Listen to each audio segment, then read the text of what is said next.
What else? I think one very important thing we learn that he mentions after the vision is I came to know that what Jane said was true. Yes. Revelation is real. If someone wants to have wisdom from God, he can go to God and receive it.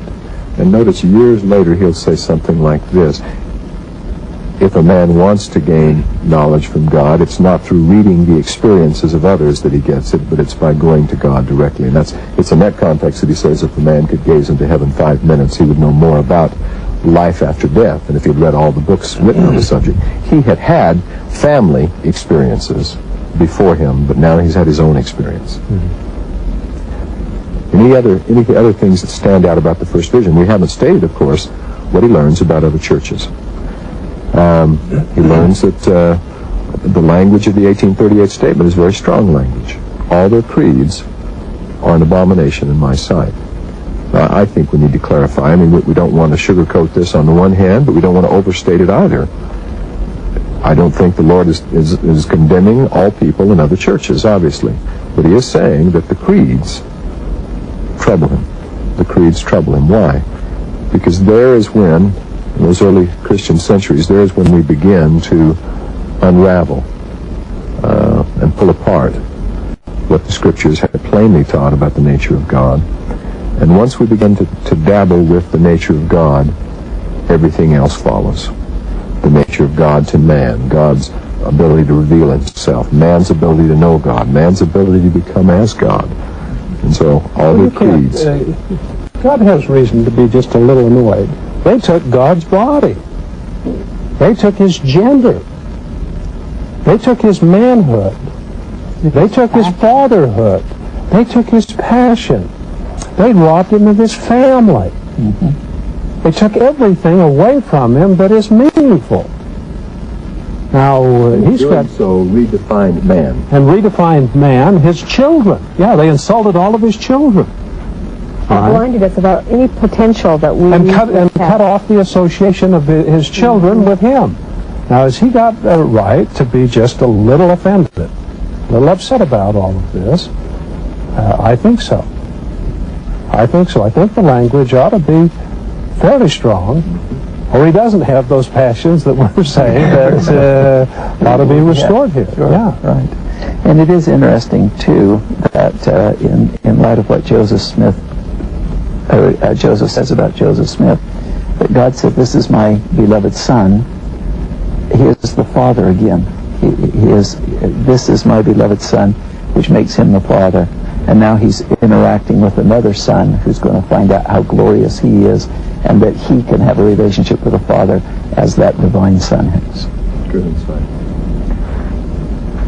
Anything else as far as theological significance of the first vision? I'm sure there's much more. I think as much as we make a big point about this separate nature of these two separate beings, we still see Joseph Smith concluding he received his answer from God. I think that unity.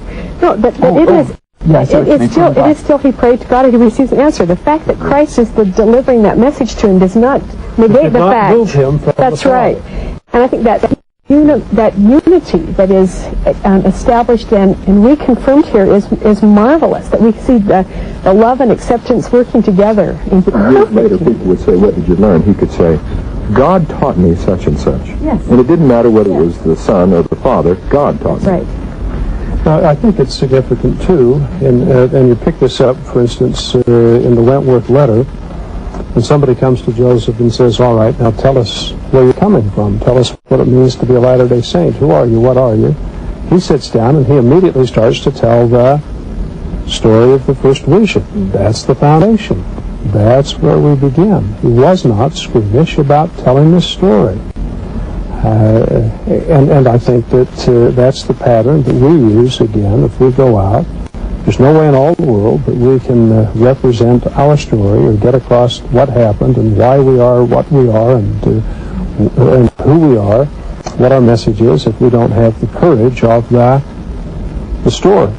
Now, by way of summary to this remarkable discussion, which must entail about something as significant as the first vision, let me just close with two statements by leaders of the church.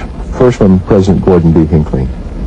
To me, it is a significant and marvelous thing that in establishing and opening this dispensation, our Father did so with a revelation of himself and of his Son Jesus Christ, as if to say to all the world that he was weary of the attempts of men, earnest though these attempts might have been, to define and describe him.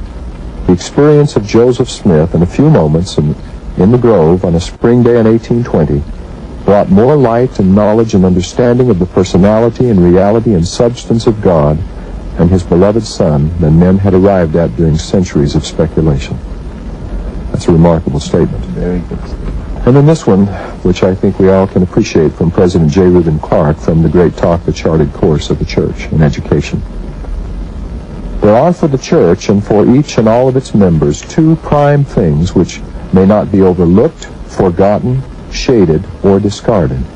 First, that Jesus Christ is the Son of God, the only begotten of the Father in the flesh, that he was raised from the tomb, a resurrected being, a perfect being, the first fruits of the resurrection. The second of the two things to which we must all give full faith is that the Father and the Son actually and in truth and very deed appeared to the prophet Joseph in a vision in the woods, that other heavenly visions followed to Joseph and to others, that the gospel and the holy priesthood after the order of the Son of God were in truth and fact restored to the earth from which they were lost by the apostasy of the primitive church. These facts also, and each of them, together with all things necessarily implied therein, or flowing therefrom, must stand unchanged, unmodified, without dilution, excuse, apology, or avoidance. They may not be explained away or submerged. Without these two great beliefs, the church would cease to be the church.